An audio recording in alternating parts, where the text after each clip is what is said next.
중국은 망했다. 그러니까 우리가 우리 것을 하자.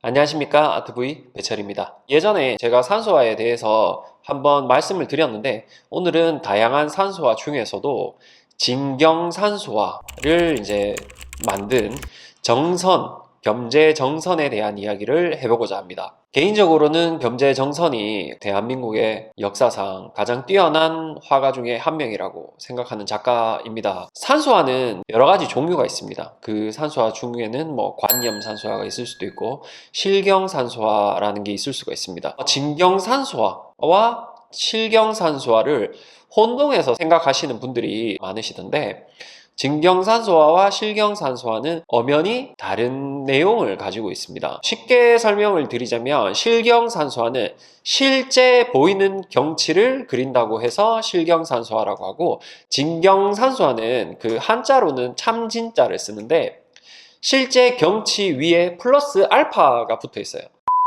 조선시대 중후반입니다. 풍속화보다는 조금 앞선 시기, 그리고 조선 중반에 있었던 임진왜란 이런 큰 사건들보다는 조금 나중 시기입니다. 임진왜란, 청의 건국, 명나라가 망하고 청이 건국되어지고 이제 병자호란이라든지 조선 중반의 큰 사건들을 겪고 난 이후에 탄생하게 되는 게 진경산소화입니다. 정선이라는 사람이 1700년대에 주로 그림을 그렸고 주로 활동했던 시기가 1700년대라고 보시면 되는데, 시기적으로 임진왜란과 병자호란 이후에 이제 나라가 굉장히 어수선합니다. 지금까지 명나라가 최고의 나라라고, 형님의 나라라고 생각을 했기 때문에, 물론 장단점이 있었겠지만 우리가 기본적으로 명나라를 조금 대우해주는 그 나라였는데, 명나라가 망하게 되죠. 청나라는 우리의 입장에서는 오랑캐라고 이야기를 합니다. 청나라가 건국되어지고 난 이후에 이제 우리나라 국정에서는 여러 가지 이야기들이 오고 가는데, 우리나라는 성리학의 나라죠. 조선이라는 나라가 건국 이념 자체가 성리학의 나라죠.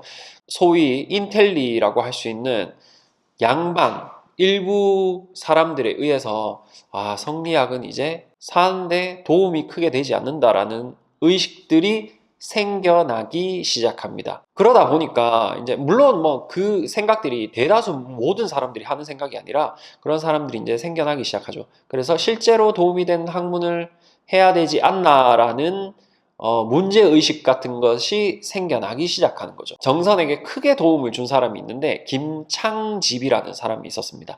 그런 인텔리 중에 하나였습니다. 중국은 이제 망했잖아요. 명나라가 망한 거죠. 명확하게 이야기하면 명나라가 망하고 청나라가 건국이 되었습니다. 그러다 보니까 세계의 중심이 사실은 명나라라고 그 시대에 많은 사람들이 그렇게 생각을 했는데, 명나라가 망하고 나니까 이제 세상의 중심은 우리가 세상의 중심이 되자라고 하는 소중화 사상이라는 것이 유행을 하기 시작합니다. 그 유행을 하는데 여러 학자들 중에 하나가 김창집이라는 사람이 있었던 거예요.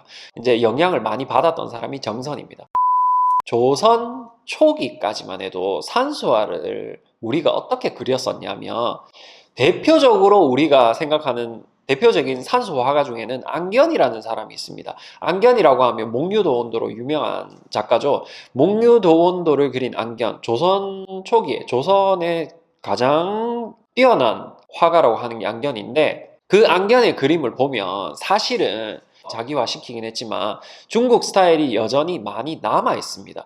조선 초에 안견이 이제 자기만의 스타일로 산소화를 하고, 안견뿐만이 아니라 많은 사람들이 산소화를 그리는데, 이 산소화의 주된 내용이 뭐냐 하면 성리학의 이념에 대한 내용이 주로 조선 초에는 많이 그려졌습니다. 그 주자가 지은 시가 있거든요. 그게 무의구곡이라고 하는데, 그것을 표현하는 것이 조선 초기 산수화의 특징이라고 할 수 있습니다. 그래서 우리가 흔히 물이 많이 있는 풍경에 산수화를 많이 그렸습니다. 사실 조금 불편할 수 있는 이야기지만 중국의 사상과 사실 우리나라의 풍경이라기보다는 관념 속에 있는 그림들을 그렇게 그린 거예요. 이제 정선의 시대에 와서는 이건 뭔가 좀 잘못된 것이 아닌가? 라는 생각을 하게 된 거죠. 소중화 사상이라는 것이 우리가 세상의 중심이 되자 지금까지 그린 것들은 엄밀히 말하면 중국의 풍경과 중국의 이념을 그린 거예요.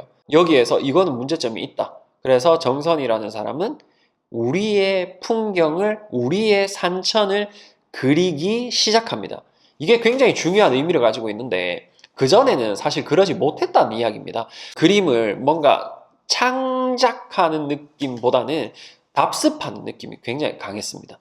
정선이라는 사람에 의해서 이제 우리의 산천을 직접 보고 그리게 됩니다. 여기까지만 딱 하게 되면 실경산수화예요. 근데 여기에서 포인트가 하나가 더 있는데 실경 플러스 알파가 있습니다.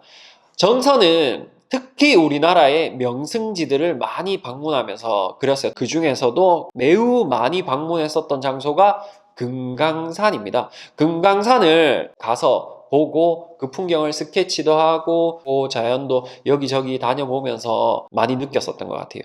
근데 한 가지, 산수화라는 것은 보이는 이미지를 표현하는 것보다 더 중요한 것이 안에 담긴 내용이 훨씬 중요합니다. 기본적인 관념 산수화 같은 경우에는 무의자연을 표현하는 도가 사상이 굉장히 중요하게 담겨 있고, 물론 뭐 산수화마다 조금의 차이는 있겠지만 그 안에 담겨 있는 내용이 훨씬 중요한 게 산수화입니다. 산수화를 그리는데 풍경 보이는 경치만 보고 그린다. 그것은 의미가 없다 라고 생각을 아마 정선도 했겠죠. 여기에 어떤 이념을 넣어야 되는데 산천은, 자연은, 이미지는 우리의 산천을 그렸는데 거기에 담겨있는 내용을 만약에 중국의 내용을 넣으면 안 되잖아요. 그래서 하게 되는 것이 뭐냐면 우리의 사상을 연구하게 됩니다.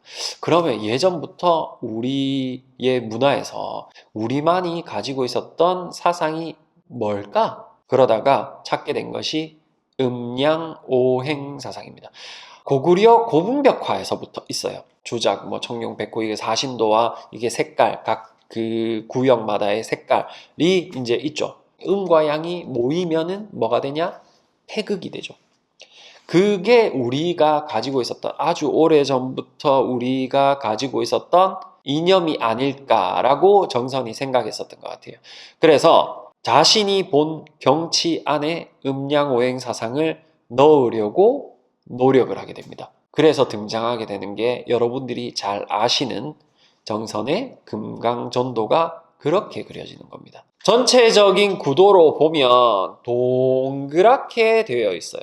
동그랗게 되어 있는데 동그랗게 되어 있는 와중에 밑에 부분에 있는 산의 이미지와 위에 부분에 있는 산의 이미지의 색이 다르다라는 것을 아실 수가 있으실 겁니다. 밑에가 약간 검죠. 약간 검고 위에가 조금 희죠. 그리고 성질도 다른 것 같아요. 밑에는 약간 흑산인 것 같고 위에는 약간 돌산인 것 같고 느낌이 다르죠. 실제로는 저렇게 보이지 않습니다. 그죠? 짜집기를 한 겁니다. 자기가 생각하는 것의 구성을 자기가 짜집기를 한 겁니다. 짜집기를 해서 동그랗게 구도를 만들어서 자, 이 모양을 보면 이렇게 물결치듯이 태극의 모양을 상징하고 있습니다. 이게 정선이 표현한 진경산수화입니다. 많이 아시는 그림 중에 정선의 금강전도도 있고 정선의 인왕제색도라는 그림이 있죠. 인왕제색도, 비가 온 뒤에 인왕산의 풍경을 그린 것이 인왕제색도입니다. 이 인왕제색도 같은 경우에도 검은색과 흰색 안개, 그러니까 산이 검게 표현이 되어 있죠. 돌산이기 때문에, 비가 온 뒤에 돌산이기 때문에 비에 젖어서 산이 검게 보이는 거예요. 비 오면 짙게 보이잖아요. 그리고 안개가 껴서 흰색이 밑에 안개가 깔려 있는 거예요. 그러니까 이게 감싸듯이 음과 양이 어우러져서 조화롭게 이렇게 표현이 되어 있는 거예요.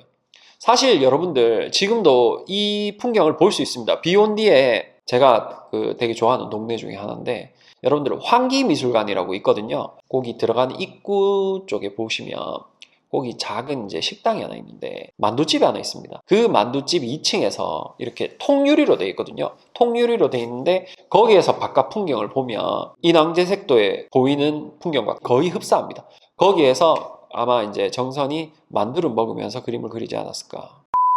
진짜 화가인 것 같아요. 정선이라는 사람은 이념, 생각, 여기에 담겨있는 내용을 중요시 않는 단계까지 이르러요. 그래서 시간이 지나서는 거기에서 탈피해서 자신이 기량만으로 이렇게 표현을 하는 단계에 이르거든요. 그때가 개인적으로는 그때 그림이 제일 좋긴 하지만 사실 정선이라는 사람에 대해서 대한민국 국민이면 저는 개인적으로 다 알아야 된다고 생각을 합니다. 왜냐하면 우리나라의 국기가 태극기잖아요. 그 태극을 표현하고 있는 건데 이 태극을 표현하는 그림이에요. 거의 최초에 기존의 중국의 그늘에서 벗어나서 우리만의 풍경과 우리만의 사상으로 화면을 가득 채운 사람이 정선이라는 사람입니다.